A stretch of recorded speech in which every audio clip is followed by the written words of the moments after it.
tule ya Goota Koo ya Allah ya tule ya Goota Koo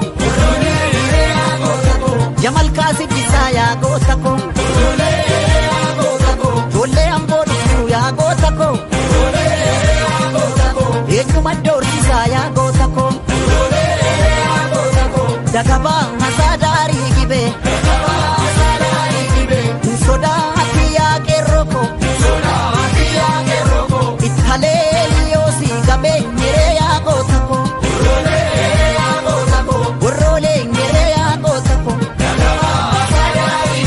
dagabaa hasaa daarii gibee sodaati yaa qeerroo koo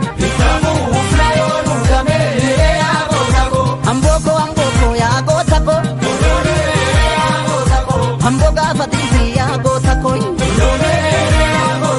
jalduu koo gindoo koo yaa Goota Koo gindoo gaafa tiifi yaa Goota Koo eellam daarii makkaa yaa Goota Koo gaafa lolaaf almaa yaa Goota Koo tollee lixaa dhuftuu yaa Goota Koo eenyam baashiif almaa yaa Goota Koo dagabaan hasaa daarii goljaa sodaan hatii yaa qeerroo koo dura deegdeen daandii tolchaa haree yaa Goota Koo warroolee nyeree yaa Goota Koo dagabaan hasaa daarii goljaa sodaa hatii yaa qeerroo koo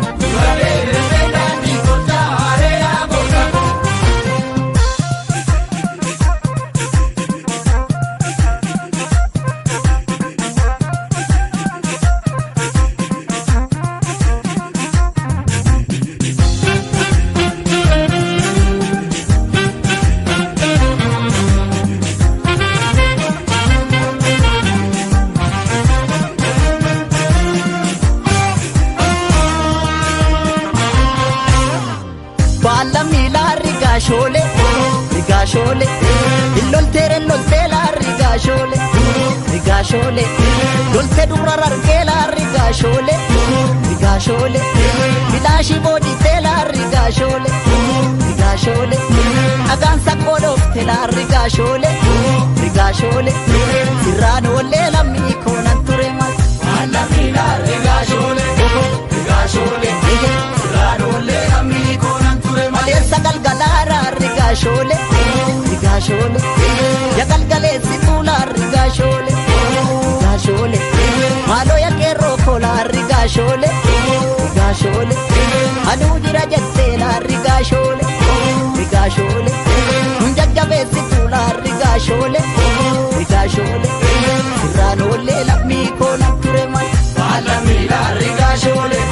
sirraan oollee lammii koonan ture mal lammii laaltumaanuugi kaleessa galgalaa laaltumaanuugi ya galgaleessi tuulaaltumaanuugi aduu jira jettee laaltumaanuugi nun jajjabeessi tuulaaltumaanuugi bubuugi ashimala koosi nabdan lammii laaltumaanuugi bubuugi ashimala koosi nabdan dhagaadhaan hakuufdiin qabaasu